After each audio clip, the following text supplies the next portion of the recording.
ముందుగా ఈ అవకాశం ఇచ్చినటువంటి తండ్రి అయిన దేవునికి క్రీస్తు వారి పక్షాన వందనాలు తెలియజేసుకుంటున్నానండి.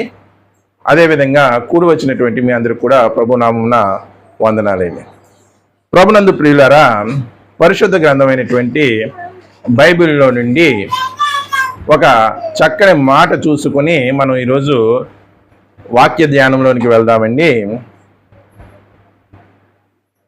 లూకాసు వార్త 11వ అధ్యాయం 21వ వచనం. తీయండి, కంగారు లేదు, అందరూ తీయండి. లూకాసు వార్త 11వ అధ్యాయం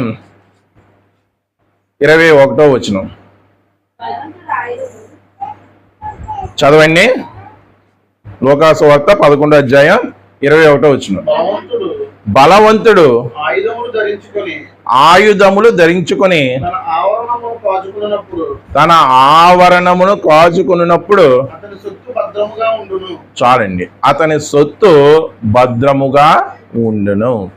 రాయబడిన వాక్య భాగాన్ని ఆలోచిస్తే దేవుడు రాయించినది ఏమిటంటే, బలవంతుడు ఆయుధములు ధరించుకొని తన ఆవరణమును కాయునప్పుడు ఏది భద్రంగా ఉంటుందంటే తన సొత్తు భద్రముగా ఉంటుందంట. ప్రభునందు ప్రియులారా, ఈ మాటని మన అనుదిన జీవితంలోకి మనం అనువదించుకుంటే మన సొత్తు అయిన దానికి దేనికైనా సరే మనం కాపలాగా ఉంటామా లేదండి? మన ఇల్లు మన సొత్తు, లేకపోతే మనకున్నటువంటి ఆస్తిపాస్తులు మన సొత్తు, లేకపోతే మనకున్నటువంటి దేవుడు ఇచ్చినటువంటి బహుమానులైనటువంటి పిల్లలు మన సొత్తు. వీటికి మనం కాపలాగా ఉంటామా లేదండి? కాపలాగా ఉంటాం. అంటే మనిషికి ఉన్నటువంటి నైజం ఏంటంటే, తను ఏది కలిగి ఉన్నాడో ప్రతి దానికి కూడా మనిషి కాపలాదారుడు. అంతేనండి. చెప్పబడినటువంటి వాక్య భాగంలో దేవుడు అంటున్నాడు, బలవంతుడు ఆయుధములు ధరించుకుని ఏం చేస్తాడంటే తన ఆవరణములో కావలి కాస్తాడంట. అప్పుడు అతని సొత్తు భద్రంగా ఉంటుందంట. ఈ విధంగా ఆలోచిస్తే మనము కూడా ఆయుధములు ధరించుకొని కావలి కాస్తామండి.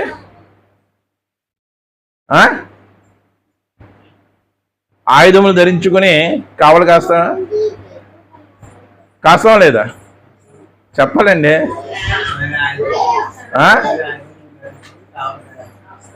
ఇప్పుడు గొర్రెల కాపరులు, మేకల కాపరులు ఉన్నారు. ఆ గొర్రెలు, ఆ మేకలు అనేవి వారి యొక్క సొత్తు. వాటి కొరకు ఏం చేస్తారు? వాళ్ళు ఏదో ఒక ఆయుధాన్ని, కర్రనో లేకపోతే ఒక కొడవలనో ఒక కత్తినో ఏదో ఒక ఆయుధాన్ని పెట్టుకొని కాస్తారు. మనకు కూడా విలువైనది ఏదైనా మన దగ్గర ఉంటే ఆయుధం పట్టుకొని కావలసినటువంటి అవసరం వస్తుందా రాదా? వస్తుందా రాదండి? వస్తుంది. అంటే ఈ భూమి మీద బ్రతుకుతున్నటువంటి 60-70 సంవత్సరాల కాలంలో మన సొత్తును మనకు కాపాడుకోవడానికి ఏం చేస్తున్నామంటే, బలవంతులమైనటువంటి మనము, బలవంతులు అంటే బలహీనమా అంటే మన సొత్తు పోతుంది అని తెలిస్తే ఎక్కడ లేని బలం వచ్చేస్తుందండి. లేవలేనోడు సైతం కూడా ఏమవుతాడు? లేస్తాడా లేదా? మిగతా అప్పుడు వరకు కూడా ఎలా ఉంటాడు? బలహీనంగానే ఉంటాడు. ఎరా బాబు నీ ఆస్తి పోతుంది, ఎరా బాబు నీ పొలం పోతుంది అంటే ఏమవుతాడు? ఒకేసారి ఎక్కడ లేని బలము వచ్చేస్తుంది. పుంజుకొని తను తాను రక్షించుకుంటాడు. అంటే ఈ భూమి మీద బ్రతుకుతున్నటువంటి 60-70 సంవత్సరాలు ఈ భూమి మీద మనం జీవించడానికి, మనకున్నది మనం కాపాడుకోవడానికి తాపత్రయ పడుతున్నాం. మరి దేవుడు అత్యంత విలువైనది మనకి ఇచ్చాడు. ఏంటి? ఆస్తిపాస్తులా కాదు.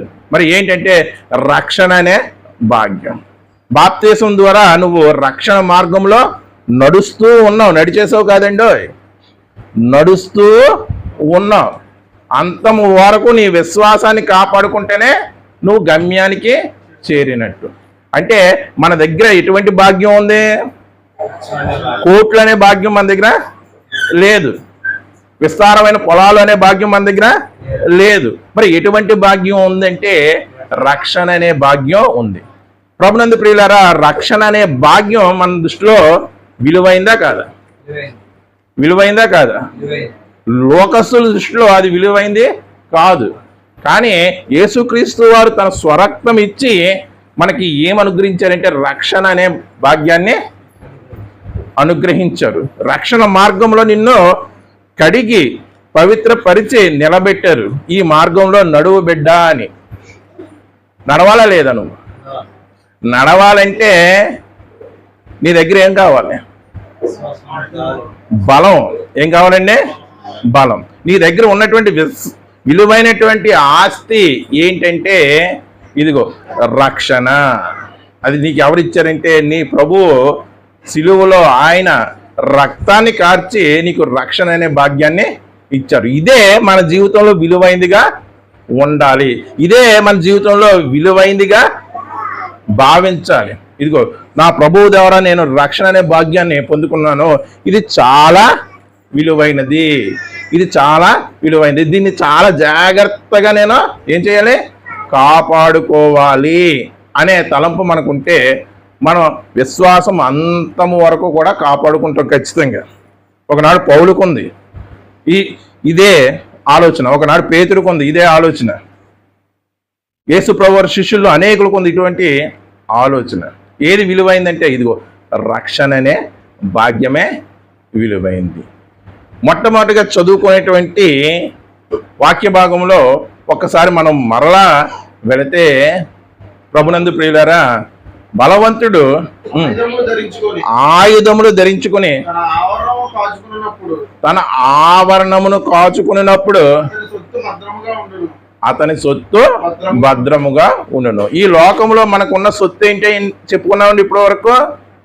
రక్షణ అనే భాగ్యమే మన సొత్తు. ఎందుకంటే మనం పరలోకానికి వెళ్ళినా అక్కడ మనకి ఉపయోగపడేది ఈ రక్షణ అనే భాగ్యమే. పరలోకానికి వెళ్ళాలంటే ఈ రక్షణ మనకి అనే భాగ్యం మనకి ఉపయోగపడుతుంది. అదే మన సొత్తు. మరి బలవంతులమైనటువంటి మనము ఆయుధం ధరించుకొని ఈ రక్షణ అనే భాగ్యాన్ని కాపాడుకుంటున్నామండి. ఈ రక్షణ అనే భాగ్యాన్ని యేసుప్రభు వారి ద్వారా మనకు వచ్చిన ఆస్తి ఏంటండి? ఇంకేమైనా ఉందా? ఈ భౌతికపరమైనటువంటి ఆస్తి ఏమైనా ఉందా? అది దేవుడు అనుగ్రహించాలంటే అనుగ్రహిస్తాడు, లేదంటే లేదు. కానీ అందరికీ ఆయన ఇవ్వదలిచినటువంటి ఆస్తి ఏంటంటే రక్షణ అనే భాగ్యం. అది మన సొత్తు. ప్రభువుని నమ్ముకున్న ప్రతి ఒక్కరే సొత్తు. అంటే అది ఎక్కడ వరకు ఆ సొత్తును కాపాడుకోవాలి? పరలోకానికి చేరుకునేంత వరకు కూడా ఆ సొత్తును మనం కాపాడుకోవాలి. మధ్యలో దొంగ వచ్చి దొంగిలించే అవకాశం ఉందా లేదా? అందుకే కదా రాయించాడు, బలవంతుడు ఆయుధములు పట్టుకుని తన ఆవరణలో కావలి కాస్తేనే సొత్తు భద్రంగా ఉంటుంది. అంటే రక్షణ అనే భాగ్యాన్ని దొంగిలించేవాడు కూడా ఉన్నాడా లేదా? ఈ లోకానుసారమైనటువంటి దొంగలకు భయపడతామా లేదా? ఎక్కడ వచ్చి ఏం దోచుకుపోతారని. మరి మహాగజ దొంగ ఏంటి? కనపడింది కూడా దోచుకుపోతాడు వాడు. ఎవరు? అపవాది. ఈ లోకపు దొంగలు చోరులు ఏది దోచుకుంటారంటే కనపడిందే దోచుకుంటారు. వాడు కనపడింది కూడా. రక్షణ అనే భాగ్యం మనకు కనపడుతుందండి. నా దగ్గర ఆస్తి ఉందండి, అదే క్రీస్తు వారు అనుగ్రహించినటువంటి రక్షణ అనే భాగ్యం అని చెప్పేవనుకో, ఏదో ఒకసారి చూపించగలమా? ఎప్పుడు చూపించగలం?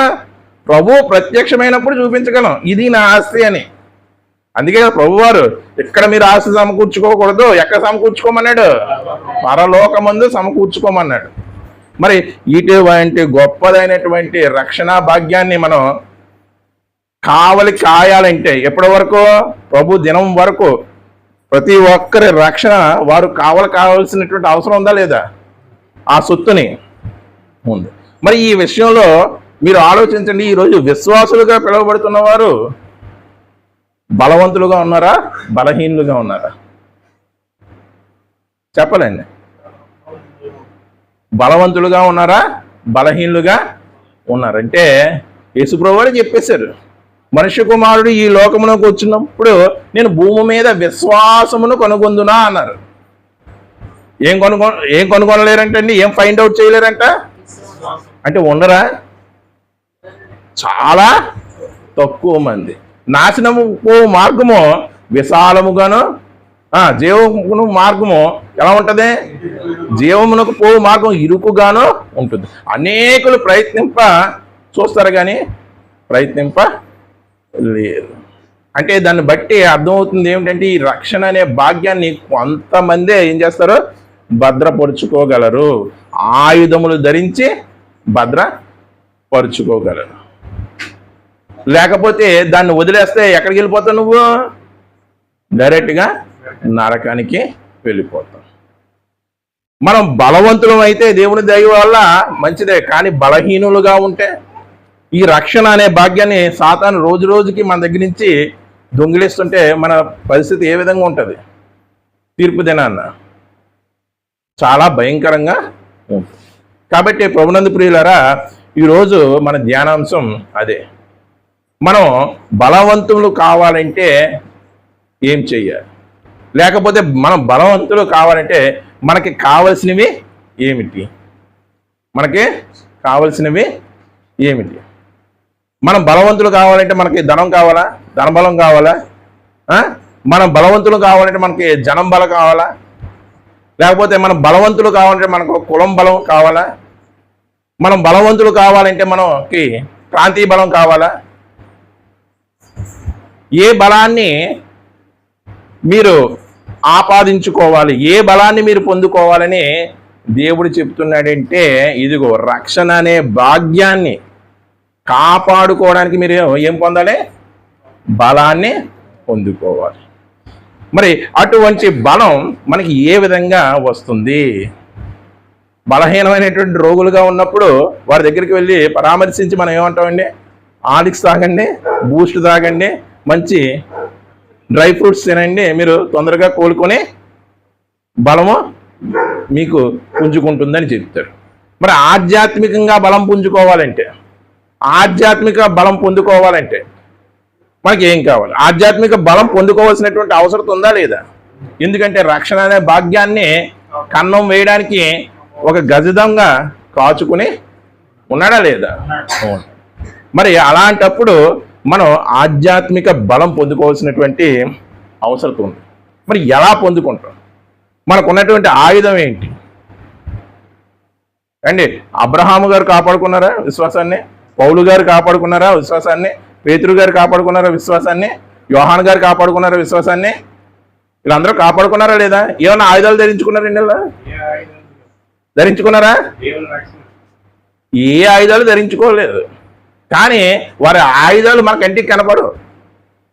ఏమిటి ఆ ఆయుధాలు అని ఆలోచిస్తే ప్రభునందు ప్రియులారా, చూడండి, అపోస్తుడైన పౌలు తిమోతికి రాస్తూ ఒక చక్కని మాట చెబుతున్నాడు. తిమోతికి రాసినటువంటి 2వ పత్రిక, అపోస్తుడైన పౌలు తిమోతికి రాసినటువంటి 2వ పత్రిక 2వ అధ్యాయం 1వ వచనం, నా కుమారుడా క్రీస్తు యేసు నందున్న కృప చేత బలవంతుడు. చూడండి, పౌలు తన శిష్యుడైనటువంటి, లేకపోతే తన కుమారుడు లేకపోతే తన బిడ్డ సమానుడైనటువంటి తిమోతికి వ్రాస్తుంది ఏంటంటే, నా కుమారుడా క్రీస్తు యేసు నందు ఉన్న కృపచేత బలవంతుడు కమ్ము. అంటే ఈ లోకములో మన రక్షణ భాగ్యాన్ని కాపాడుకోవడానికి మనకి ఉన్నటువంటి ఆయుధం, లేకపోతే మనకి బలాన్ని చేకూర్చేది ఏంటండి? క్రీస్తు యేసునందున్న కృప, గ్రేస్ ఆఫ్ జీసస్ క్రైస్ట్. అంటే దేవుడు మన మీద చూపుతున్నటువంటి కృపే మనకి బలాన్ని ఇచ్చే. కృప ఏ విధంగా బలాన్ని ఇస్తుందండి మనకి? కృప ఏ విధంగా బలాన్ని ఇస్తుందండి మనకి? అసలుకే కృప పొందడానికి అర్హులమేమో మనం? కృప అంటేనే అర్థం అదేండి, అనర్హులకి ఇచ్చేదే కృప.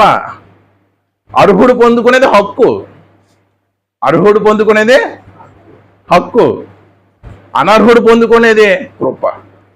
ఎలాగంటే ఇప్పుడు 100 మార్కులు పరీక్ష పెడితే 99 మార్కులు వచ్చినాయి, లేకపోతే 100 మార్కులు వచ్చినాయి.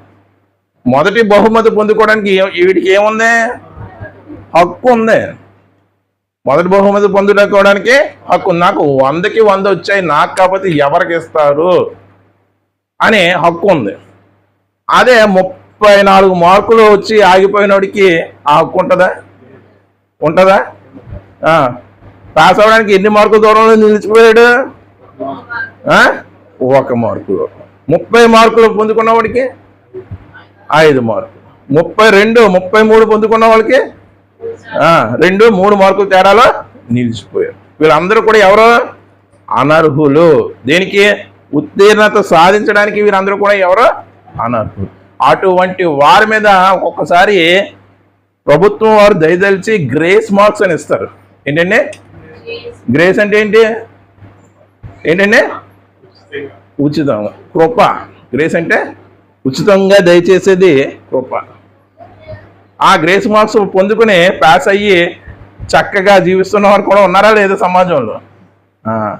మనం ఎటువంటి వారమో 100కు 100% మనం పొందుకొని పరలోకాన్ని హక్కుగా పొందుకునే వాళ్ళం కాదు. మనం పొందుకునే వాళ్ళం అండి. హక్క మనకి పరలోకం అది హక్కు అండి. ఇదిగో 30 దగ్గర ఆగిపోయాం, 31 దగ్గర ఆగిపోయాం, 32 దగ్గర ఆగిపోయాం. ఆయన కృప చూపించాడు మనకి. ఆ కృప చేత బలవంతుడు అయ్యాం. అర్థమైందండి? కృప అంటే అది. అందుకే అపోస్తులైన పౌలుకి దేవుడి యొక్క కృప విలువ తెలుసు. అందుకే పౌలు ఏం చెప్తున్నాడంటే, తిమోతి నువ్వు చేయవలసింది ఏంటంటే, నువ్వు నీ రక్షణ అనే భాగ్యాన్ని కాపాడుకొని అనేకులను రక్షణలోకి నడిపించాలంటే నువ్వు చేయవలసింది ఏంటంటే, దేవుడి యొక్క కృపను బట్టి నువ్వు బలాన్ని పొందుకోవాలి అని చెప్తున్నాడు. ఏ విధంగానా మరి ఏ విధంగానా పొందుకోగలమండి? దీన్ని బట్టి కాకుండా ఏ విధంగా కూడా పొందుకోలేము. దేవుడు కృప ఉంటేనే మనం మన రక్షణ అనే భాగ్యాన్ని పొందుకోగలం. అండి ఇదిగో దేవుని కృపచేత నేను నడిపించబడుతున్నాను, దేవుడి కృపచేత నేను ఆయన ఇచ్చినటువంటి రక్షణను కాపాడుకుంటున్నాను అనే యొక్క సత్యం ఈరోజు ఎంతమందికి తెలుసండి? ఎంతమందికి తెలుసండి? కొంతమందికే తెలుసండి. మిగతా వాళ్ళందరూ కూడా ఈ విషయంలో, కృప అనే విషయంలో ఏంటి ఏమనుకుంటున్నారు? నా బలం, నా తెలివితేటలు, నా జ్ఞానం, నా సత్తువ అనుకుంటున్నారు. కానీ పౌలు ఏమంటున్నాడు? నేను అలా బతికాను, నేను బలవంతుడిని ఎలా అయ్యానంటే నా జీవితకాలంలో కృపను బట్టే. నువ్వు ఎలా బలవంతుడు కావాలంటే యేసునందు ఉన్నటువంటి కృపను బట్టే నువ్వు బలవంతుడు కావాలి. అంటే మనం బలవంతులు అవ్వాలంటే ఖచ్చితంగా ఉండవలసింది ఏంటండి? కృప. క్రీస్తు యేసునందు ఉన్నటువంటి కృపను పొందుకోవాలి. 34 దగ్గర నువ్వు ఆగిపోయి నాకు ఎవరు అవసరం లేదు నెక్స్ట్ కంపార్ట్మెంట్లో రాసేస్తానంటే ఏమో అది అవుతుందో లేదో, అది రాయడానికి మనసు వస్తుందో రాదో. ఒకసారి ఫెయిల్ అయిపోతే చాలామంది పిల్లలు ఇంక రాయలేని పరీక్ష రాస్తారా?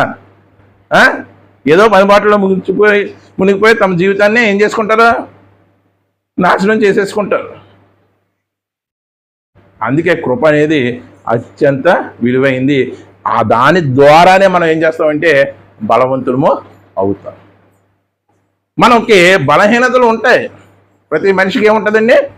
బలహీనతలు ఉంటాయి. ఆ బలహీనతల ద్వారా రక్షణ భాగ్యాన్ని మనం కాపాడుకోలేము. బలహీనతల ద్వారా రక్షణ భాగ్యాన్ని కాపాడుకోలేము. ఆ బలహీనత ఏదైతే ఉందో ఆ బలహీనతలో నువ్వు దేవుడి మీద ఆధారపడితే నువ్వు బలవంతుడివే. మనం చెయ్యందల్లా ఏంటంటే బలహీనత ఉంది అని తెలుసు కూడా దేవుని మీద ఆధారపడం. ఆ బలహీనత పోయి బలవంతులు అవ్వాలని దేవుని మీద ఆధారపడం. ఇప్పుడు ఒకరికి తాగుడనే వ్యసనం ఉంది. వ్యసనం ఉందని వాడికి తెలుసు, వాడిలో ఉన్న బలహీనత వాడికి తెలుసు. కానీ ప్రభువా నేను ఇది దూరం చేసుకోవాలనుకుంటున్నాను, కానీ నా వల్ల కావడం లేదు ప్రభువా, నీవే దీన్ని దూరం చెయ్యి ప్రభువా అని ప్రభువు మీద ఆధారపడేటువంటి తాగుబోతులు ఎంతమంది అండి? ప్రభువు మీద ఆధారపడి ఉండేటువంటి మద్యపాన ప్రియులు ఎంతమంది అండి? ఈ వ్యసనాన్ని నేను దూరం చేసుకోవాలనుకుంటున్నాను ప్రభువా, నాకు సహాయం చెయ్యి అని ఆధారపడేవారు చాలా తక్కువ మంది. అలాంటి వారే దాన్ని విడిచిపెట్టి ఏం చేశారు, బయటకు వచ్చి తాము పొందినటువంటి రక్షణ మార్గంలోకి అనేకులు నడిపించారా లేదా? గొప్ప గొప్ప దైవజనులు సాక్ష్యాలు వినండి, ఏం చెప్తారు? నేను ఒకప్పుడు తాగుబోతునండి, నేను ఒకప్పుడు వ్యభిచారండి, క్రీస్తు యేసుని గురించి తెలుసుకున్నానండి, నేను రక్షణ పొందుకున్నాను, ఈ రోజున అనేక సంఘాలు నేను స్థాపించి వాటిని అన్నింటిని కూడా రక్షణ మార్గంలో నడిపిస్తున్నాను. వారికి బలహీనత ఉంది, కాకపోతే ఆ బలహీనతలను తొలగించేది కేవలం దేవుడే అని సత్యాన్ని తెలుసుకుని దేవుడి మీద ఆధారపడి ఆ బలహీనతలను ఏం చేసుకున్నారంటే దూరం చేసుకున్నారు. అంటే ప్రతి మనిషికి ఉన్నటువంటి బలహీనతను బట్టి మనిషి ఆధారపడవలసింది ఏంటి? దేని మీద ఆధారపడాలండి? దేవుని మీదే ఆధారపడాలి. అంటే ఎన్నో వాడేసానండి. ఈ లోకంలో నేను వాడంది ఏమీ లేదండి. మందు మారడానికి ఏది నాకు పనిచేయలేదు. దేవుడి గురించి తెలుసుకున్నాను, ఆయన నా చేత మాన్పించాడు. ఇటువంటి సాక్ష్యాలు విన్నావా లేదా? ఇప్పుడు అది మానుకోవడం వల్ల నా కుటుంబం అంతా కూడా చాలా చక్కగా దేవుళ్ళో కట్టబడిందండి అని సాక్ష్యం చెప్తున్నారు. అలా సాక్ష్యం చెబుతున్నారు అంటే వారు ఆ బలహీనతను పోగొట్టుకోవడానికి ఎవరి మీద ఆధారపడ్డారు? దేవుని మీద ఆధారపడ్డారు. అదే పౌలు అంటున్నాడండి. చూడండి, కొరింథీయులకు రాసినటువంటి రెండవ పత్రిక 12వ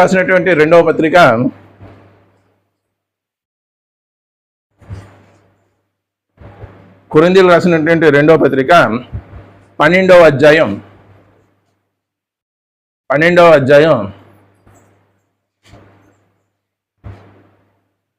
10వ వచనం. నేనెప్పుడు బలహీనుడనో, అదేంటండి? నేను ఎప్పుడు బలహీనుడో, బలహీనుడు వెంటనే బలవంతుడు అయిపోతాడా? నేను ఎప్పుడు బలహీనుడో, ఇది ఎలా సాధ్యం? చాలండి, ఇది ఎలా సాధ్యం? నేను ఎప్పుడు బలహీనుడో అప్పుడే బలవంతుడు. చూడండి, మనం చిన్ననాటి నుంచి చాలా దృశ్యాలు చూసే ఉంటాం. ఏంటంటే అప్పటి వరకు హీరో గారు చాలా దెబ్బలు తినేసి పడిపోతారు, ఇంకా బలం లేని స్థితిలో, లేవలేనటువంటి స్థితిలో ఉంటాడు. వారు అమ్మగారు లేకపోతే వాళ్ళ కూతురు పిలుస్తారు డాడీయో బాబు అని. దాన్ని బట్టి ఏమవుతుంది?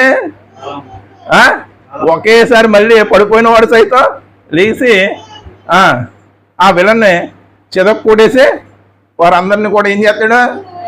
రక్షించుకుంటాడు. అంటే బలహీనుడు ఏమైపోయాడు ఒకేసారి? నమ్ముతున్నాం లేదా? చూసి నమ్ముతున్నాం లేదా? నమ్ముతున్నాం కదా. అప్పటి వరకు భలే పడిపోయాడు, అప్పుడు భలే తీసాడు. అప్పటి వరకు పడిపోయినాడు, వెంటనే వేసి చాలా మందిని చెదక్కొట్టేసి తన వాడిని రక్షించుకున్నాడు. ఎంత బాగా తీసాడో అని చూస్తున్నావా లేదా? మరి పౌలు చెప్తే నమ్మరా? అదేంటి? మనం చూస్తుంది ఒక కల్పన, ఇమాజినేషన్. కానీ పౌలు చెప్తుంది అతని జీవిత సత్యం. నేను ఎప్పుడు బలహీనుడిగా పడిపోయానో అప్పుడే బలవంతుడిగా మళ్ళీ తిరిగి లేస్తాను. దీన్ని బట్టి నా బలహీనతలో నేను దేవుని మీద ఆధారపడతాను. దేన్ని బట్టి అండి? క్రీస్తు యేసును బట్టి నేను ఎప్పుడు బలహీనుడినో అప్పుడే నేను బలవంతుడిని.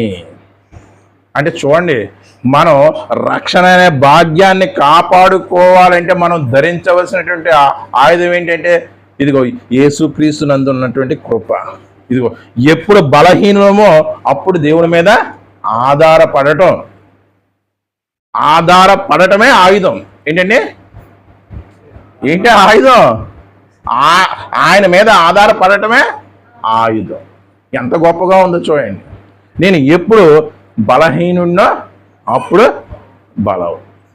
అండి, బైబిల్లో ఎంతో మంది గొప్ప రాజుల చరిత్ర రాయించారా లేదా? వాళ్ళందరూ కూడా తక్కువ సైన్యంతో వెళ్ళి ఎక్కువ మందిని జయించేసారా లేదా? అబ్రహాం గారు ఇంచుమించు 360-350 మంది తన ఇంటి వారితో ఉన్న వారితో వెళ్ళి 5 రాజులని, ఎంతమంది అండి? 5 రాజుల్ని ఏం చేశాడు ఆయన? ఓడించాడు. ఓడించాడా లేదా? ఇలాంటి రాజుల చరిత్ర ఎంతో గొప్పగా రాయించడా లేదా దేవుడు? అలా రాయించిన దేవుడే మరొక మాట అంటున్నాడు. ఏమంటున్నాడంటే చూడండి, సామెతల గ్రంథం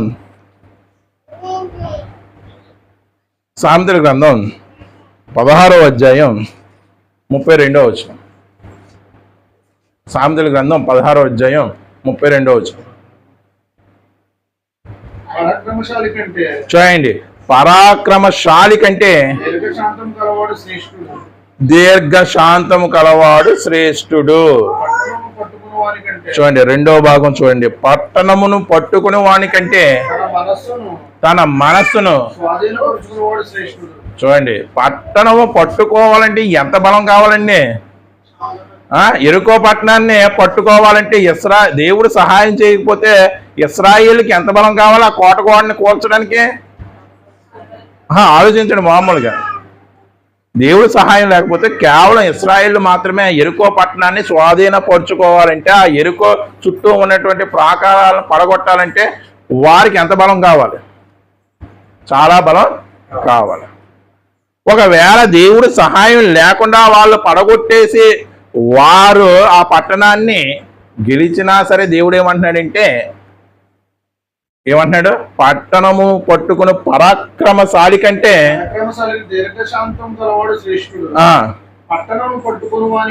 పట్టణము పట్టుకుని పరాక్రమశాలి కంటే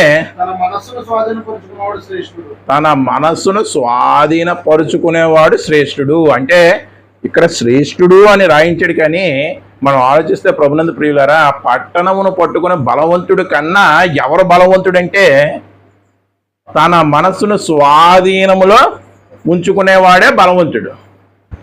ఏంటండి ఆ వాక్యాన్ని అలా అర్థం చేసుకోవచ్చా? లేదేమైనా తప్పు ఉందా? పట్టణమును పట్టుకునే బలవంతుడి కంటే, పరాక్రమశాలి అయినటువంటి బలవంతుడి కంటే తన మనస్సును స్వాధీనపరుచుకునేవాడు శ్రేష్ఠుడు. అంత కష్టమా మనసును స్వాధీనపరుచుకోవడం అనేది? కష్టమా కాదా?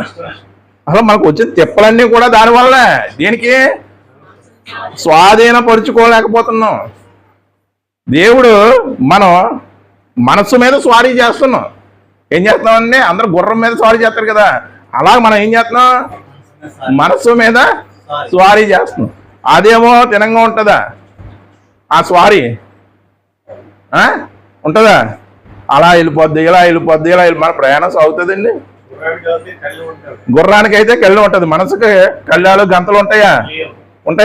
ఉండవు. కాబట్టి అది అలాగా ఇలాగా ఎలా పడితే అలా వెళ్ళిపోతుంది. అంటే కోతి తెలుసు, దాన్ని కుదురంగా కూర్చోబెట్టగలరా? ఆడించేవాడు సైతం కూర్చోబెట్టగలరా? లేడు. వాడికి కొన్ని సందర్భాల్లో కష్టమే. ఈ లోకంలో ఒక చిన్న జంతువును కుదురంగా కూర్చోలేకపోతున్నావు, మరి మనస్సు అది కుదురుంటుందా? కోతి కన్నా కుదురుండదు. ఏంటి? మనస్సు. ఎందుకు కుదురుండదు? లోకంలో అడియాసుల చుట్టూ తిరుగుతూ ఉంటుంది. ఏంటి? దేని చుట్టూ తిరుగుతుంది? అడియాసుల చుట్టూ. అది కావాలి, ఇది కావాలి, ఇది పొందుకోవాలి, అది పొందుకోవాలి అని తిరుగుతూ ఉంటుంది. మరి మనం దేన్ని స్వాధీనపరుచుకుంటే మనం బలవంతులం అని చెప్తున్నాడు దేవుడు.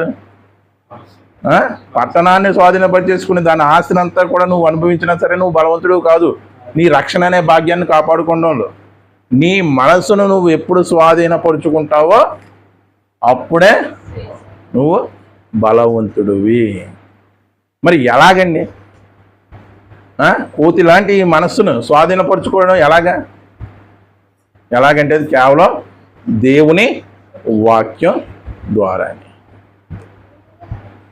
ఎలాగండి? మన మనసు కుడి తట్టుకు కానీ ఎడం తట్టుకు కానీ తిరగకుండా నిబ్బరంగా ముందుకు సాగాలంటే కేవలం దేవుని వాక్యం ద్వారా. దాన్ని అనుదినం ధ్యానిస్తూ ఉంటేనే మనకి కళ్ళం దొరుకుతుంది. గుర్రానికి కళ్ళం మనకు దొరికిందానికి చేతికి ప్రయాణం ఈజీగా ఉంటుందా లేదా? ఉంటుందా లేదా? మరి మన మనసు కూడా కళ్ళం ఏంటి? దేవుని వాక్యమే. అది ఆ కళ్ళం మనకు దొరికినప్పుడు మన మనసును కూడా ఏం చేయగలం? స్వాధీనం చేసుకుని చక్కగా స్వారీ చేయగలం. మరి ఈ దేవుని వాక్యంలో ఎంతమంది అశ్రద్ధగా ఉంటున్నారండి? దేవుని వాక్యం చెబితే ఒక గంట దాటి చెప్తే వినే పరిస్థితి ఉంది ఈరోజు? వినే పరిస్థితి ఉందండి? లేదు. ఎప్పుడు ముగించేస్తాడు రా బాబు అని అనుకునేవాళ్ళు. అప్పుడు వరకు చూపులు ఒకలా ఉంటాయి, వాక్యం పెరుగుతున్న కొలది చూపులు ఎలా ఉంటాయి?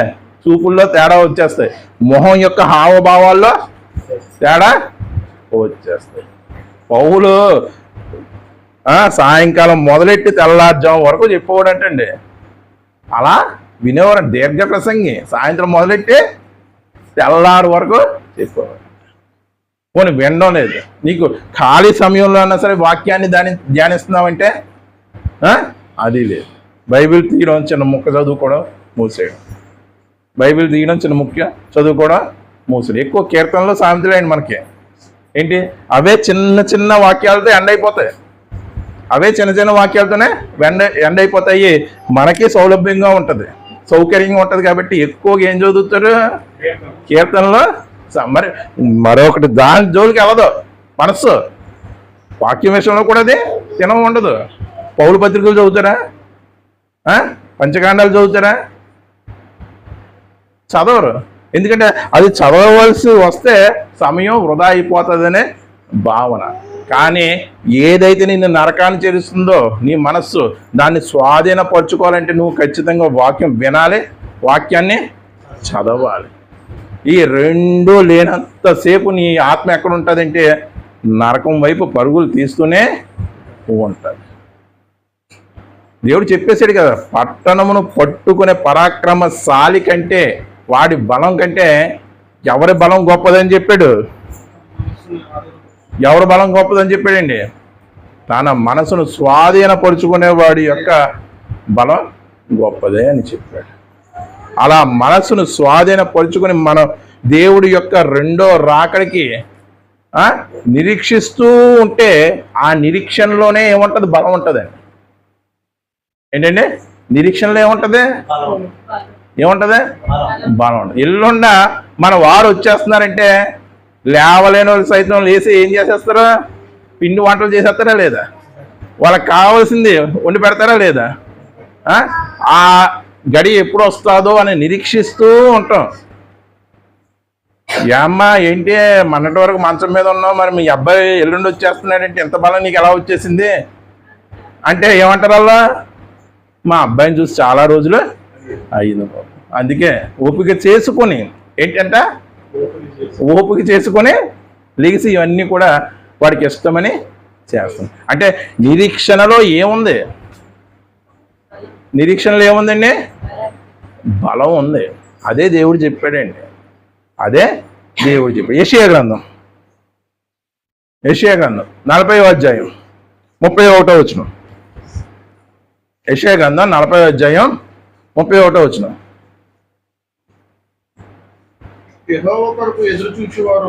ఎదురు చూడడం అంటే ఏంటి? నిరీక్షణేనా? యెహోవా కొరకు ఎదురు చూచువారు లేకపోతే నిరీక్షించువారు ఏంటండి? ఏ బలం అండి?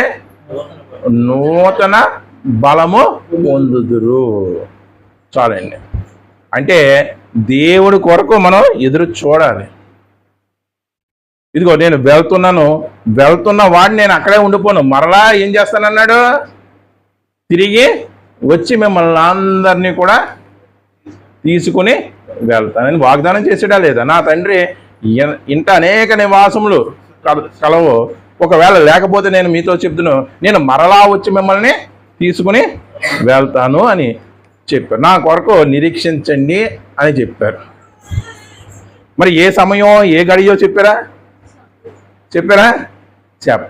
చెప్పలేదు కాబట్టి మనకు బలం లేదు. దీన్ని బట్టే నిరీక్షణలో బలం ఎందుకు లేదు? వచ్చినప్పుడు చూద్దాంలేండి. అసలు వస్తారా? సోకాళ్ళు క్రైస్తవులుగా పిలువబడుతున్న వారిలో కూడా ఈ భావన ఉందా లేదా? మనం నిరీక్షణ ద్వారా బలం పొందుకోపోవడానికి కారణం ఏంటంటే ఆ నిరీక్షణ వలన మీద నమ్మకం లేకపోవడం. మనకి ఏంటంటే ఆయన వస్తాడు అనే నమ్మకం అండి. వస్తాడు అనే నమ్మకం ఉంటే ఖచ్చితంగా మన యొక్క పనులు వేరేగా ఉంటాయి.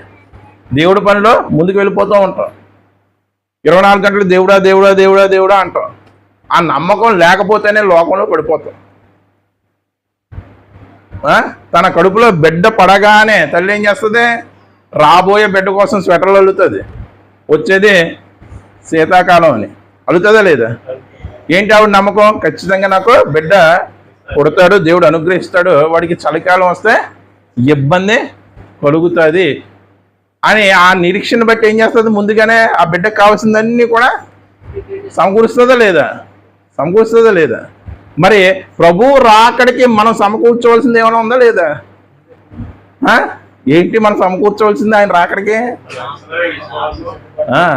మనం రక్షించబడి మన విశ్వాసాన్ని కాపాడుకొని అనేకులను రక్షించాలి, అనేకుల్ని విశ్వాస మార్గంలో నడిపించి కాపాడాలి. అది మనం సమకూర్చవలసినటువంటి వనరులు. అంటే క్రీస్తు రెండో రాకడ కూడా మనం భూమి మీద సమకూర్చుకోవాల్సినటువంటి పరిస్థితులు ఉన్నాయా లేదా? ఉన్నాయా లేదా? మన వల్ల ఆయన రెండో రాకడ ఆలస్యం అవుతుందని చెప్పాడా లేదా?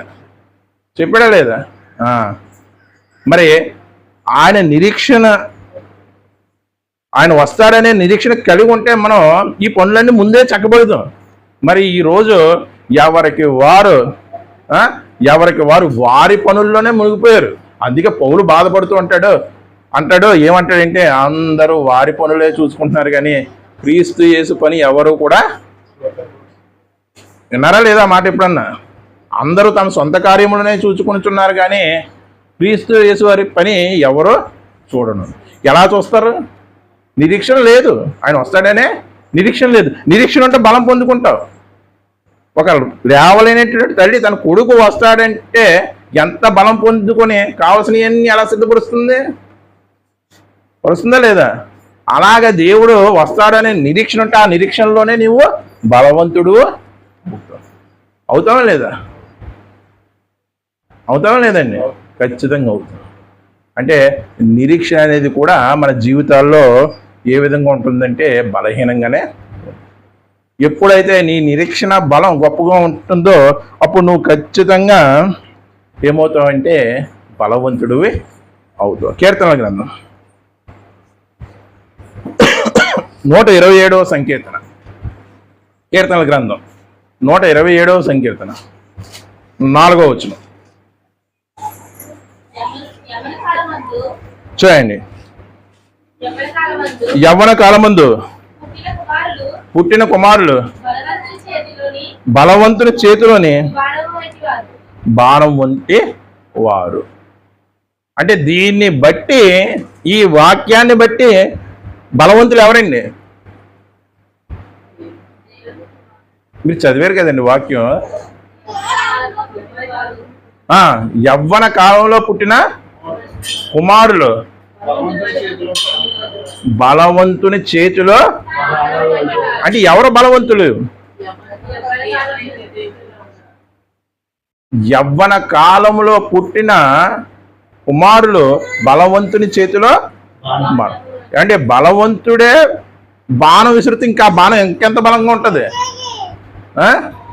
బలవంతుడే బాణం విసిరాడు అనుకో, ఆ బాణం ఇంకెంత బలంగా ఉంటుంది? బలవంతుడి కన్నా గొప్పగా గురిలోకి వెళ్తుందా లేదా? వెళ్తుందా లేదా? అంటే యవ్వన కాలమున పుట్టిన కుమారులు బలవంతుని చేతిలో బాణం.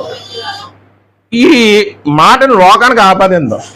అంటే 20 సంవత్సరాలు పెళ్లి చేసుకుని 23 సంవత్సరాలలోగా బిడ్డలను కనిస్తే ఆ విధంగా పుట్టినటువంటి బిడ్డలను ఏమంటది లోకం? యవ్వన కాలంలో పుట్టినటువంటి కుమారులు, అందొచ్చినటువంటి కుమారుడు. కొడుకు అందొచ్చాడండి, నాకు కూతురు అందొచ్చిందండి. ఎందుకంటే నేను తొందరగా ఏం చేసుకున్నాను? పెళ్లి చేసుకున్నాను. నాకు కష్టపడేటువంటి వయసు ఇంకా ఉంది, కష్టపడేటువంటి వయసు ఇంకా ఉంది. వాళ్ళందరినీ కూడా ఒక చక్కగా షెడ్యూల్ చేసేస్తాను. దీనికి కారణం ఏంటంటే నేను సరైనటువంటి సమయంలోనే వివాహం చేసుకోవడం. ఇదా దీని గురించి చెప్పాడా దేవుడు? యవ్వన అంటే ఇప్పుడు 30, 35, 40 మధ్య కూడా చేసుకుంటున్నారు కదా ఇప్పుడు వివాహాలు. మరి వారికి పుట్టినటువంటి పిల్లలు బలవంతులు కాదా? బలవంతుని చేతిలో బాణాలు వంటి వారు కాదా? ప్రభునందు ప్రియులారా, దీన్ని ఆధ్యాత్మికంగా ఎలాగ తీసుకోవాలంటే, సరైనటువంటి సమయంలో మన చేత రక్షించబడేవాడు బలవంతుడైనటువంటి ఆ బలవంతుడి చేతిలో బాణాలు. అర్థమైందండి? సరైన కాలంలో. ఇప్పుడు ఒక 20 సంవత్సరంలో రక్షణ పొందుకున్న వాడికి 40 సంవత్సరంలో రక్షణ పొందుకున్న వాడికి తేడా ఉందా? ఉందా లేదా? ఉంది. 20వ సంవత్సరంలో రక్షణ పొందుకున్నవాడు తన యొక్క రక్షణ బట్టి అనేకులను రక్షణలోకి నడిపిస్తాడా లేదా? వీడి జీవితం ముగిసిపోయింది. 30-40 సంవత్సరాల్లో రక్షణ పొందుకున్నవాడి జీవితం ముగిసిపోయిందా లేదా? వీడు ఎక్కువగా ఆత్మీయంగా పిల్లలను కంటాడా? వీడు ఎక్కువగా ఆత్మీయంగా పిల్లలను కంటాడా? అదే యవ్వన కాలం. దేవుడు చెప్తుంది అదే. అంటే నువ్వు రక్షణ పొందుకోవాల్సినటువంటి సమయం కూడా చాలా తొందరలో పొందుకోవాలి. యవ్వన ప్రాయంలో పొందుకోవాలి. అప్పుడు నీకు రక్షణ ద్వారా లేకపోతే సువార్త ద్వారా పిల్లలకు అంటావు కదా, వాళ్ళు ఎలా ఉంటారు? బలవంతుని చేతిలో బాణం వంటి వారుగా ఉంటారా లేదా? ఉంటారు. క్రీస్తు స్వరూపము మీలో ఏర్పడు వరకు నాకు ప్రసవ వేదన కలుగుచున్నది అన్నాడు. ఎవరు? పౌలు. పురుషుడు ప్రసవ వేదన పొందుతాడండి? ఎవరికి ఉంటుంది ప్రసవ వేదన? ఆడవారికి ఉంటుంది. మరి పౌలు ఏంటి అంటున్నాడు? క్రీస్తు స్వరూపం మీలో ఏర్పడేంత వరకు నాకు ప్రసవ వేదన కలుగుతుంది. అంటే ఆత్మల యొక్క రక్షణ నేను మీకు కలుగు చేసేంత వరకు, మీ ఆత్మలను రక్షించేంత వరకు కూడా నాకు ప్రసవ వేదన కలుగుతుంది. అంటే ఆత్మలను రక్షించి తమ ఆత్మీయ కుమారులుగా కంటాడు మాట. ఎవరో తన యొక్క ఆత్మీయ కుమారులుగా కంటాడు. రక్షించబడినటువంటి ఆత్మలే పౌరుకి ఏంటి? ఆత్మీయ కుమారులు. ఇప్పుడు 60 సంవత్సరాలండి, జవసత్వాలన్నీ కూడా పోతాయి.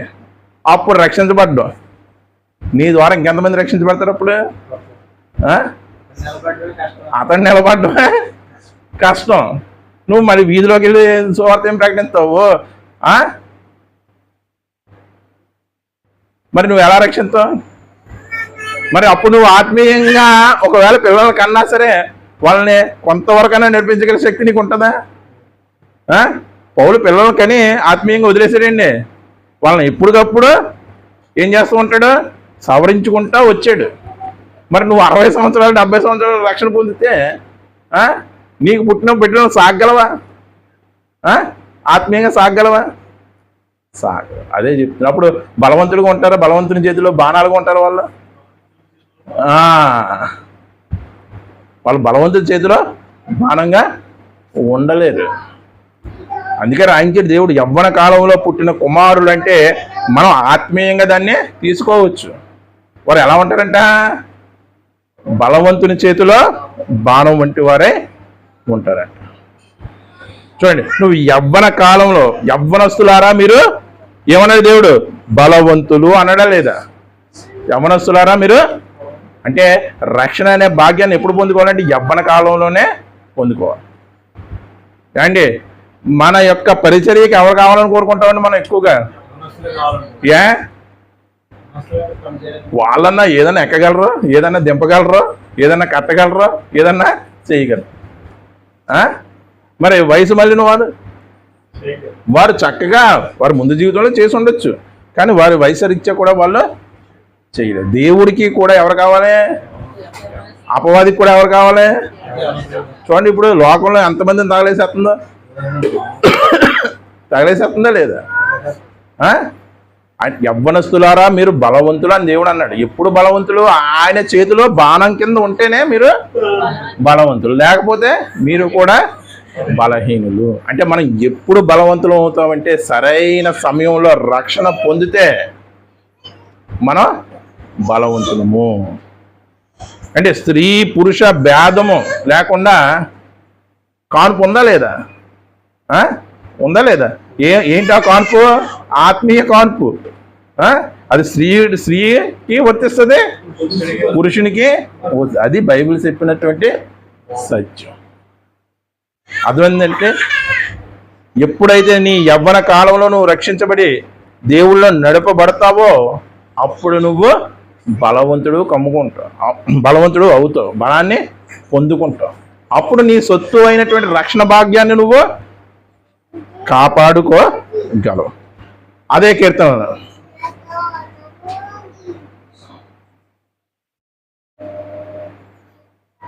18వ అధ్యాయం 1వ వచనం.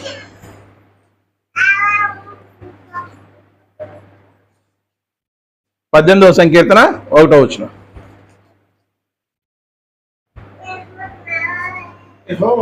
యెహోవా ఎవరంటున్నారండి?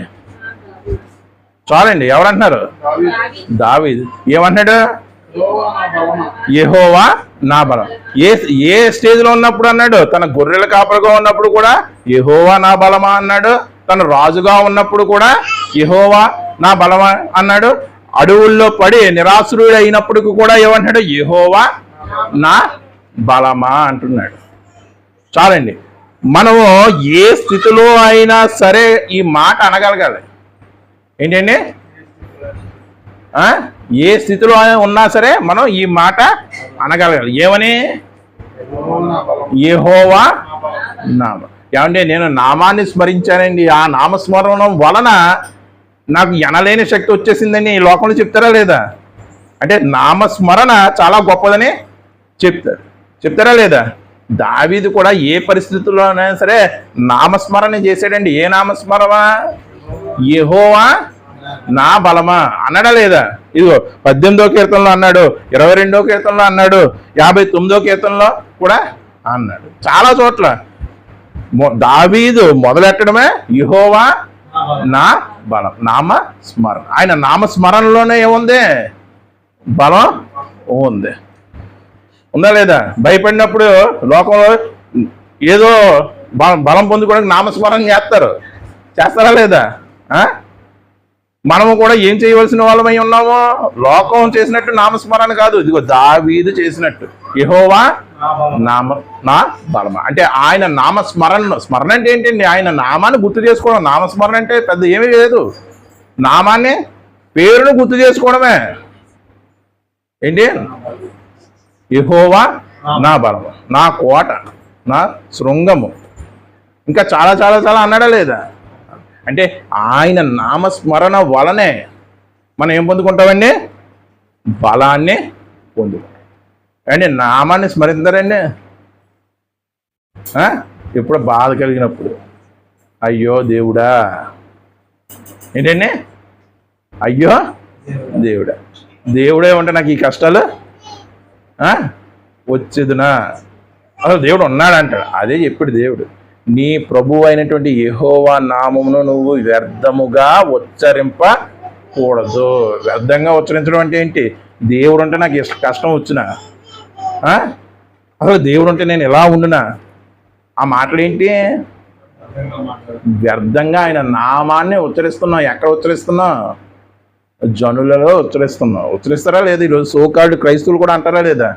చిరాకు వచ్చేసినప్పుడు వాళ్ళ జీవితంలో విసిగి వేసారిపోయినప్పుడు ఏంటండి ఎంత భక్తి చేశాను, ఆయనే నిజమైతే నాకు అంటే ఆయన నామాన్ని ఏం చేస్తున్నావు నువ్వు? ఆజ్ఞలో ఒక ఆజ్ఞ కదా. నీ దేవుడైనటువంటి యెహోవా నామము నువ్వు వ్యర్థముగా వచ్చావు. అబద్ధం ఆడేస్తావు, పాపిష్టి పని చేస్తావు. నేను చేయలేదండి, నేను ఆడలేదండి, దేవుడి మీద ఓటు. తర్వాత నీ నమ్మకం ఏంటి? ఒట్టి తీసి గట్టు మీద ఎట్టించింది. గట్టు మీద ఎట్టడం, పడవ మీద ఎట్టడం, ఇక ఏం లేదు. వ్యర్థంగా నీ దేవుడైనటువంటి నామాన్ని నువ్వు ఉచ్చరించావా, ఎక్కడికి వెళ్ళిపోతావు? నరకానికి వెళ్ళిపోతావు. అంటే ఆయన నామస్మరణలో బలం పొందుకుంటాం. ఆయన నామాన్ని వ్యర్థంగా ఉచ్చరిస్తే ఎక్కడికి వెళ్ళిపోతాం? బలహీనం అయిపోయి నరకంలోకి వెళ్ళిపోతాం. చివరిగా ఒక మాట చూసి ముగించుకుంటాం. ఎఫెసీ పత్రిక 6వ అధ్యాయం 10వ వచనం. ఎఫెసీ పత్రిక 6వ అధ్యాయం 10వ వచనం. తుదకు ప్రభు యొక్క మహాశక్తిని బట్టి తుదకు చివరికి చెప్తున్నాడు దేవుడు మనతో. ఏంటంటే చివరికి చెప్తున్నాడు మనకి. తుదకు అంటే ఏంటండి? చివరికి. ఏం చెప్తున్నాడు? ఎఫెసీ రాసినటువంటి పత్రిక 6వ అధ్యాయం 10వ వచనం అండి. తుదకు ప్రభు యొక్క మహాశక్తిని బట్టి ఆయన యందు బలవంతులై ఉండు. దేన్ని బట్టి అండి? ఆయన యొక్క మహాశక్తిని బట్టి. దేవుడి యొక్క మహాశక్తి ఏంటండి? దేవుడి యొక్క మహాశక్తి ఏంటండి చెప్పండి? లేని వాటిని ఉన్న వాటిగా చేశాడు. తాను మాత్రమే నిర్మించగలిగింది, తాను మాత్రమే సృష్టించగలిగింది, ఇంకెవరో కూడా సృష్టించలేనిది దేవుడి యొక్క మహాశక్తి. ఏంటి ఎగ్జాంపుల్? ఇదిగో మన శరీరం. ఏంటండి? మన శరీరం. మన శరీరం లాగా వేరే వాళ్ళు ఎవరన్నా చేయగలరండి? మరి ఇది మహాశక్తే కదా? ఆయన నిర్మాణంలో ఏముంది? మహాశక్తి. ఇదిగో ఆయన మహాశక్తిని బట్టి సముద్రాన్ని 2 పాయలుగా చేశాడు. యోర్దాను నదిని గోడల వలె జలరాశిగా నిలబెట్టాడు. రహదారిగా చేసేసాడు. సముద్రంలో ఏమేసాడండి? రహదారి వేసాడు. రహదారి అంటే హైవే.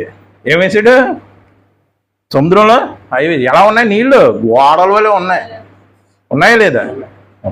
ఆ ఇశ్రాయేలు చుట్టుపక్కల రాజ్యాలలో ఈ దేవుడి యొక్క బలం విన్నారండి వాళ్ళందరూ కూడా. ఇశ్రాయేలు వస్తుంటే వాళ్ళు ఎందుకో అడ్డు తొలగిపోయేవారు? వారి వెనక మహాశక్తి ఉంది. ఏమో చూసి కాదు, ఏమో చూసా, ఇశ్రాయేలు చూసా, దేవుని యొక్క మహాశక్తి ఉంది. ఆ మహాశక్తిని బట్టే వీరు వాళ్ళ రాజ్యాల మధ్యలోంచి వెళ్తున్నా వీళ్ళని ఏమనేవారు కాదు. కొంతమంది మూర్ఖత్వపు రాజులు అడ్డుకుని మా రాజ్యంలోకి రావడానికి లేదు, చుట్టూ తిరిగి వెళ్ళండి అన్నాడు. దేవుడు వారిని కూడా గుర్తు చేసి తర్వాత ఏం చేశాడు? వారందరికి కూడా పనిష్మెంట్ ఇచ్చాడా లేదా? పనిష్మెంట్ ఇచ్చాడు. అంటే దేవుడి యొక్క శక్తి, మహాశక్తి ఎలా ఉంటుందంటే బండబారిపోయినటువంటి హృదయం ఎలా అయినా సరే ఆయన ఏం చేస్తాడు? కరిగించగలడు. ఆ హృదయాన్ని తెరిచి ఆ తెరవబడినటువంటి హృదయంలోకి తన వాక్యాన్ని చొప్పించగలడు. పౌలు బండబారిపోయిందా లేదా? సౌలుగా ఉన్నప్పుడు సంఘాన్ని హింసించాడు. అనేటువంటి బండబారిపోయినటువంటి పాషాణ హృదయుడైనటువంటి పౌలు హృదయం ఎటువంటిదండి? పాషాణ హృదయం. పాషాణం అంటే గట్టి రాయి, కఠినమైనది. అటువంటి పాషాణ హృదయుడైనటువంటి పౌలు యొక్క హృదయాన్ని, సౌలు యొక్క హృదయాన్ని మార్చేసి పౌలుగా నిలబెట్టి ఏం చేయించాడు? తన రాజ్యాన్ని విస్తరింప చేసాడా లేదా? సువార్త ద్వారా. అంటే మనము దేన్ని బట్టి బలం పొందుకోవాలంటే బలాన్ని బట్టే బలం పొందుకోవాలి. ఏంటి ఆ బలం? మహాబలం దేవుని యొక్క శక్తి. బలహీనతను బట్టి బలాన్ని పొందుకున్నాం. చూడండి ఎంత గొప్పగా ఉందో బైబిల్. బలహీనతను బట్టి బలం పొందుకున్నావా లేదా? పౌలు అన్నాడే కదా, నేను ఎప్పుడు బలహీనుడో అప్పుడు నేను బలవంతున్నా. చివరికి ఏమంటున్నారు? దేవుడి యొక్క మహాశక్తి. మహాశక్తి అంటే ఏంటి? బలం. శక్తి అంటే ఏంటండి? బలం. మహాబలాన్ని బట్టి కూడా మనం బలాన్ని పొందుకోవాలి. అంటే ప్రభునందు ప్రియులారా ఆలోచించండి. ఈ బలం పొందుకోవడం దేని కొరకంటే ఇదిగో దేవుడు మనకు ఒక సొత్తు ఇచ్చాడు. ఎక్కడ తెమ్మనేది? పరలోకానికి తెమ్మని. కానీ పక్కింటి వారు ఏదైనా ఇచ్చారనుకో మనకి, కానీ నేను వచ్చి తీసుకుంటానని దాన్ని ఎంత జాగ్రత్తగా చూస్తాం? ఎందుకంటే పరుల సొమ్ము పాము వంటిది. అది నాకైనా మీకైనా ఎవరికైనా ఒకటే. దాన్ని పాడు చేస్తే వాళ్ళు ఏమైనా కోపపడతారేమో అని ఏం చేస్తాం?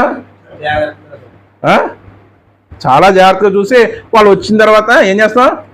అప్పగిస్తాం.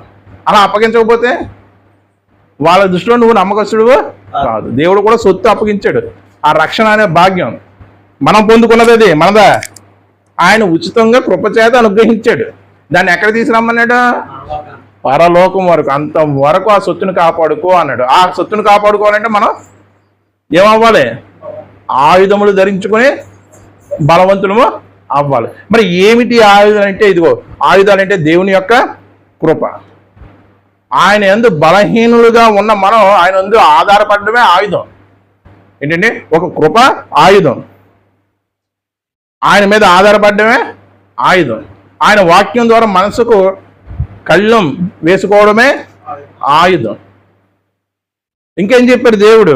నిరీక్షణే ఆయుధం. యవ్వన కాలంలో రక్షించబడడం అనేది ఆయుధం. ఇంకా ఆయన యొక్క మహాబలమే మనకి ఏమై ఉన్నది? ఆయుధం. ఏ స్థితిలో అయినా సరే ఆయన నామస్మరణే మనకి ఏమై ఉంది? ఆయుధం అయి ఉంది. మరి రక్షణ అనే భాగ్యాన్ని నడిపించుకుంటున్నటువంటి ఈ లోకంలో పరిశుద్ధులు ఉన్నారా లేదా? కొంతమంది అన్న ఉన్నారా లేదా? ఒక ఆయుధాలు కలిగి ఉన్నారా లేదా? ఉన్నారా లేదా? ఇప్పుడు చెప్పాను కదండి, కృప అనేది ఆయుధం. ఆయన మీద ఆధారపడమే ఆయుధం. నిరీక్షించడమే ఆయుధం. ఆయన మహాశక్తే మనకి ఆయుధం. యవ్వన కాలంలో రక్షించబడాలనే ఉద్దేశమే ఆయుధం. ఇవన్నీ ఆయుధాలు ఉన్నాయా లేవా? ఎవరికైనా కనపడుతున్నాయా? కనపడుతున్నాయండి? ఎవ్వరికీ కనపడడం లేదు, కానీ దేవుడికే కనపడుతున్నాయి. ఆత్మీయ ఆయుధాలు ఇవి, ఆత్మీయ ఆయుధాలు. ఇప్పుడు ఒక్కసారి మొదటి వచనం చదవండి, మనకి స్పష్టంగా అర్థమవుతుంది. లోకాసు వార్త 11:21. ఇది చూసి ముగించేసుకోవచ్చు. లోకాసు వార్త 11:21. బలవంతుడు. ఏ బలవంతుడు? రక్షణ అనే సొత్తుని కాపాడుకోవాలి అనే ఉద్దేశం ఉన్నటువంటి బలవంతుడు. ఏ ఆయుధాలు? మనం ఇప్పుడు చెప్పుకున్నాం కదా, ఆ ఆయుధములు ధరించుకుని తన ఆవరణంలో, అంటే తనకు దేవుడు అనుగ్రహించినటువంటి జీవిత కాలమే తన ఆవరణము. అర్థమైందండి? ఇప్పుడు క్లియర్గా అర్థమైందండి. ఆవరణం అంటే ఏంటి? ఏమంటే మా ఇంటికి ఆవరణం లేదండి, చాలా చిన్నది అండి అని మనం అనకూడదు. ఆవరణం అంటే ఏంటి? దేవుడు మనకి ఇచ్చినటువంటి జీవితమే ఆవరణం. తన ఆవరణంలో అంటే తన జీవితంలో రక్షించబడిన తర్వాత తన శేష జీవితంలో